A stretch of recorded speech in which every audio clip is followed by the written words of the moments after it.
The morning is ordinary. That is the detail that will stay with you longest, longer than anything else, longer than the sound or the light or the weeks that follow. The morning is completely ordinary. You are 3 miles outside Hiroshima on the 6th of August, 1945, and the sky is clear and the air is warm, and somewhere in the city your sister is at work in the communications office, and your mother is at the market, and the war has been going on so long that it has become the texture of daily life rather than an event happening to you. You are in a field. You have been working since before the sun was fully up. You straighten for a moment, and you look toward the city the way you have looked toward it 10,000 times before, the rooftops and the river and the particular shape of it against the morning sky. A city you have known your entire life, a city that is as familiar to you as your own hands. At 8:15, you see the light before you hear anything. It is not like other light. It is not the light of the sun or of fire or of anything you have ever seen or will ever be able to fully describe to anyone who is not there. It comes from above, and it is white and total, and it erases everything for a moment. Every outline, every shadow, every distinction between one thing and another. You are blind for that moment. Not the darkness of closed eyes, but the whiteness of a world that has been overexposed all at once. Then the sound arrives. It is not a sound your ears process the way they process other sounds. It is a pressure. It moves through the ground before it moves through the air, and you feel it in your chest and your teeth and the bones of your face before it reaches your ears. And then it reaches your ears, and then it reaches everything else, and the world tilts, and you are on the ground, and you do not know how you got there.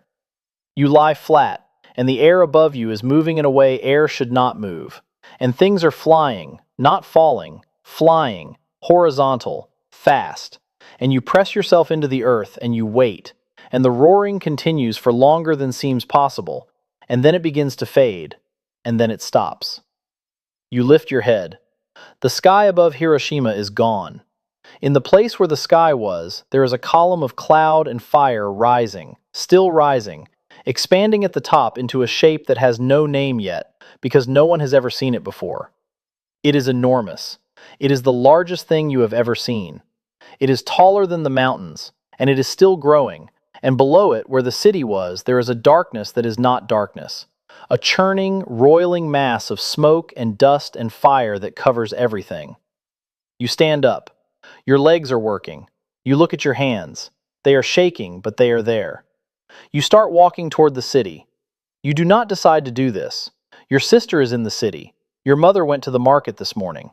Your body starts moving toward the city before your mind has formed a single coherent thought, and you are walking, and then you are running, and the ground beneath you is wrong, vibrating still, and the air has a smell you have never encountered before, hot metal, and something beneath it that you will never find a word for. The people you begin to meet on the road coming out of the city stop you. They are walking away from Hiroshima, and they do not look like people you have ever seen. Their clothes are burned away or hanging from them in strips. Their skin is hanging from them in strips. They are walking with their arms held away from their bodies, slightly forward. And you will learn later that this is because the burned skin on their arms cannot bear to touch anything, including itself. They are silent mostly. Some are making sounds. They are walking through you and past you like people moving in a dream, and their eyes are open, but they are not looking at anything. You keep walking toward the city. The closer you get, the darker it becomes. The dust and the smoke have blocked the sun, and you are moving through a brown half-light that makes everything look like the end of something. Buildings that existed this morning do not exist now. The ones that are still standing are on fire. The ones that are not on fire are not standing. The streets you have walked your entire life are not streets anymore. They are rubble and ash and things you cannot identify, and fires burning in the rubble without fuel you can see. You call your sister's name. You call it into a street that used to be a street, and the sound of your voice is wrong in this place, too small, absorbed immediately by the ash and the silence.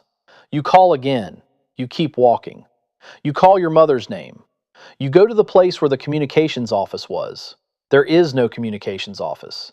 There is a portion of a wall and a smell and heat rising from the ground beneath your feet that tells you the ground itself is burning. You stand in the place where your sister worked this morning. You call her name into it. The fires around you make a sound that is almost like wind.